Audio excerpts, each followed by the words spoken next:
de vídeo, assim, hoje que o pessoal tem pedido mais? Você atende muito pedido do pessoal? Eu atendo muita coisa. O canal virou uma grande...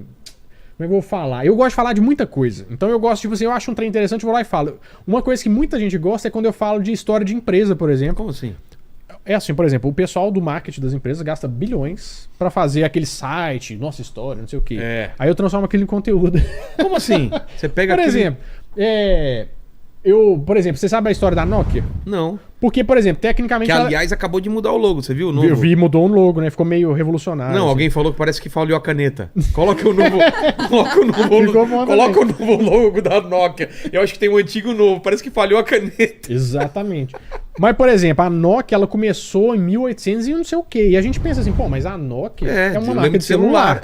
Então, como que começou em 1800 e tanto? Aí você vê que eles produziram pneu, produziram rolo de papel higiênico. Os caras foram testando as paradas. Foram fazer coisa pra guerra. Então eu vou meio que... Às vezes eu vou contando essas histórias pro pessoal. Isso é interessante pra caramba, cara. E é uma coisa que dá muito certo no canal. E eu gosto muito, porque, tipo... Porque, querendo ou não, a gente acaba vendo a evolução do mundo meio que vem de acordo com a evolução onde o dinheiro tá, né? Então a gente vai vendo as coisas acontecendo no dinheiro, evolução. A hora que a gente vê Segunda Guerra Mundial, aí eu vou pra história, vou pra isso tudo. Ver Segunda Guerra tem muita coisa que a gente usa hoje em dia que tem. Hoje em dia por causa da tecnologia de guerra. Por exemplo, deixa eu ver. Eu não sei se o micro-ondas foi, mas o micro-ondas foi um cara que esqueceu um chocolate dentro do bolso. E ele derreteu lá. Ele tava fazendo um estudo com umas ondas lá. Você inventou isso agora. Juro por Deus que não. Não parece, cara? O cara acabou de inventar. O que tem a ver com micro-ondas? Exatamente, não tem, mas eu te falei, funciona inutilmente a minha memória. Veio daí mesmo, micro-ondas? Veio, juro por Deus. O cara tava trabalhando com os raios lá e achou as micro-ondas. Porque tecnicamente, dentro do bolso dele tinha um chocolate que derreteu. Ele percebeu que o ambiente tinha esquentado. Cara. Então meio que do jeito que você contou, pareceu outra coisa, né? Tava só quente e derreteu. Agora eu entendi. Eu acho que tem a questão do iogurte também. Do iogurte? Que eles guardavam. Que foi meio por acaso também? Eu não lembro se é o iogurte, mas tem, por exemplo, lanterna mesmo, veio por causa da guerra. Aquela tecnologia de dínamo, sabe aquela lanterna de dínamo? Sei. Você aperta e, teoricamente, os soldados não tinham pilha, não tinha nada. Então, teoricamente, mais que a evolução da lanterna mesmo veio por causa da guerra, porque os soldados alemães precisavam daquilo pra viver, né? Porque eles estavam lá, pau quebrando. Cara...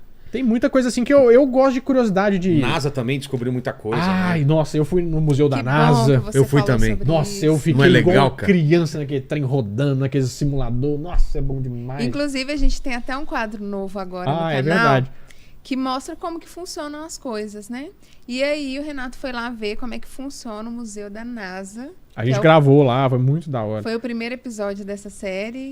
Aí a gente quer fazer, por exemplo, eu gosto de saber como é que são as coisas do dia a dia. A gente veio aqui, por exemplo, o taxista que trouxe a gente, eu começo a perguntar as coisas inúteis, né? Por exemplo, ainda tem taxímetro? Porque eu fiquei pensando, será que ainda... Mesmo, né? Aí ele falou assim, não, até tem, mas é meio relíquia. Ninguém usa mais dinheiro e só fica meio guardado o taxímetro. Então... Olha só. Aí, essas coisas, por exemplo...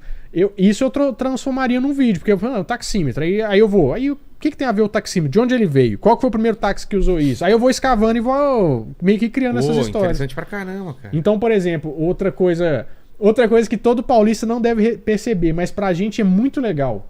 O Banco Imobiliário, teoricamente, ele é nomeado com as ruas de São Paulo. O Morumbi, não sei o quê. E pra vocês é muito comum, eu vou ali no Morumbi comprar um pão, mas pra gente é tipo Morumbi. Então, na hora que a gente chega aqui e vê do Banco Imobiliário. Avenida Pacaembu, 9 de julho. Meio que eu vou pegando essas coisas que eu vou percebendo e vou... Gente, a gente podia fazer um vídeo assim, ó. Aí a gente vai achando mais tópico, vai mexendo e... No final das contas, eu não sei mais do que eu falo. Eu falo de curiosidade, porque... o que te interessa, você passa. O que eu acho curioso, eu vou falando. Mas tenta lembrar alguma coisa de vídeos legais, assim, ou de marca, ou de invenções, assim, que é legal. Você achou o Nokia aí, Lenick? Eu achei, mas tava muito grande a imagem e não ia caber os dois logos juntos. Não, coloca aí Pode pro pessoal colocar ver. A gente já viu. Tá? Vamos jogar pra galera dar uma olhada aqui. O que você Por exemplo, fez vídeo já? Sabe o Quaker? Sei. O velho do Quaker? Aquela... imagem... Tipo uns cabelos brancos, né? Tem um velho lá. Tem um velho lá. Aí tinha a comunidade no Orkut. Quem é a velha do Quaker?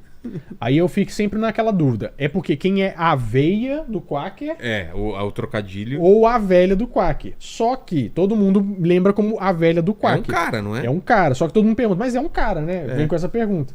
Na verdade, aquilo lá foi feito primeiro pelo mesmo ilustrador do cara que fez o Papai Noel da Coca-Cola. Sério? Tanto é que ele é uma ilustração e ele representa um Quaker. O Quaker, na verdade, ele é como se fosse uma seita, uma religião antiga que o pessoal pregava meio que a natureza, a saúde. Volta às raízes. Não em volta às raízes, mas tipo comer coisa orgânica. Ah, tá. É que nem hoje, né? Tem os novos Quaker, o New Quaker. Os veganos. Então meio que tipo assim, tinha celibato, tinha várias coisas que eles faziam isso pra... Então no final das contas, eles se apoderaram dessa imagem do Quaker, que é da religião, pra mostrar a veia é natural e colocar o Quaker de corpo inteiro primeiro pra fazer a apologia ao Quaker e depois que eles foram evoluindo a logo pra chegar naquele Quaker. Entendi. Então, por exemplo, sei lá, a moça do leite moça. Teoricamente ela é uma ilustração, mas ela não existiu de uma vez, mas ela tem uma... Eles pegaram aquilo porque veio da Holanda, que são as moças que anda com com aquele leite, leiteiro e tal, tudo mais. Aquela vaca do Milka. Exatamente. Aí chegou aqui no Brasil, por exemplo, e não chamava leite moça. Chamava milkmaid, que nem nos Estados Unidos. A mulher mulher do leite. Sim, só que no final das contas, o pessoal fala assim, vai lá comprar aquele leite da moça? Vai comprar o leite da moça? Então virou o leite da moça pra depois virar leite moça. E só aqui que chama, por exemplo, leite moça, entendeu? Porra, essas coisas são interessantes pra caramba. Então, as coisas que eu interesso com essas coisas, entendeu? Eu acho que o pessoal meio que, não tinha parado pra pensar nisso, aí eu vou e... Uma das histórias que eu mais gosto é do Tazo. É verdade. Por quê? Você lembra do Tazo? Sim. É porque é o seguinte, na verdade, o Tazo, ele é Conseguiu colocar aí pro pessoal ver? Consegui, coloquei lá. Legal. O Tazo é uma releitura de várias gerações de Tazo. Como assim? Eu fiz um vídeo que é tipo assim, o Tazo... como é que era? Eu não sei, mas resumindo. O Tazo, na verdade, ele começou na Grande Depressão, nos Estados Unidos. Porque, por exemplo, ele chamava Milk Caps. Então, sabe aquele leite nos Estados Unidos que a gente chega na sessão da tarde? Eu queria 1 litro de leite, senhor. Claro. Aí deixa na gaveta, assim, tudo bem. Brian, esse é o leite e tal. Eu gostaria tanto de um leite agora. Ainda bem que o senhor Jairo passou e deixou o leite para... Aí... Brian. Aí ele tirava isso aqui, a tampinha, e sabe aquele selante embaixo que a gente põe hoje em dia, por exemplo, para não derramar as coisas? Que você vai tirar a garrafa, tem um negocinho dentro da tampa. Sim. Tinha isso no leite. Tinha isso no leite também. Tá. As crianças, como chegou a Grande Depressão, que ninguém tinha dinheiro pra nada, elas meio que colecionavam essas marcas de leite. Porra. Então elas começaram a brincar com isso, jogar né? Não chamava Tazo, chamava Milk Caps. Então elas meio que brincavam com isso como se fossem figurinhas pra virar e tal, pra levar. Aí isso foi evoluindo. Vinha a época que colecionava. Isso foi levado de volta pra uma professora lá na... Como é que é aquele estado lá do... Havaí. É bom foi jogar imaginação com ele, né, cara? Então eu vou fazer só um parênteses aqui, só uma mímica, porque essa aqui é a minha verdadeira. O que é? Você tem que tentar adivinhar o que ele tá querendo dizer com essa mímica aí. Chuva, meia chuva. Ajuda aí, Lene. São quantas palavras, Renato? São várias palavras? Não, é uma palavra só. Tá, uma palavra só? Vai. Chuva, metade.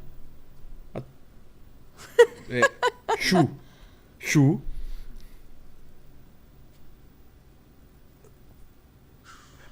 Nossa. Ai! Como que... Abrir. Gente, ele tá passando Rasgar. essa vergonha ao vivo. Rasgar. Churrasco. Com churrasco. Tá vendo? Finalmente alguém me entendeu nesse país.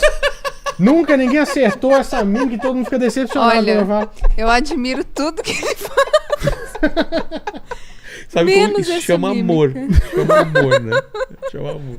Mas voltando às Milk Caps. Aí, no final das contas, essa professora lá no Havaí viu que o pessoal tava fazendo. Os meninos estavam brincando. Meio que ela apresentou pra eles. Na minha época a gente jogava um negócio assim e tal. Isso é lá pros anos 70, se eu não me engano. E aí ela apresentou. Meio que isso foi virando febre. E no final das contas isso foi evoluindo. Ao mesmo tempo que lá no México, um cara pensou nessa coisa do... Tipo que trouxe essa... Eu vi um negócio muito interessante lá nos Estados Unidos e trouxe isso. E meio que o Tazo mesmo que a gente tem, ele vem do México. Só que esse foi passando assim, aí de 80, 90 e tal, foi sempre tendo Tazo por causa disso. Era um brinquedo que sempre ia e voltava, mas começou lá na Grande Depressão dos Quando era Estados Unidos. moleque, Lene, lembra que tinha dentro da tampinha de refrigerante, tinha esse plastiquinho impresso, figurinha, como se fosse figurinha, se colecionava aquilo lá também. Então era Você meio... podia trocar, né? Você trocava pelas garrafinhas. Lembra das garrafinhas? Garrafinha que não podia beber, né? É. Sua mãe falava que não podia beber A coquinha. Que Mas a tinha- gente colecionava tudo também, né? Ioiô também, uma época Ioiô, de febre do nossa, ioiô, da a febre do Coca-Cola, ioiô. da Da Fanta. Fanta. É. E eu tinha todos. Eu mandei muita coisa pra um leilão, sabe? Porque eu não Sério? tava aguentando, não tava mais... Tava juntando demais.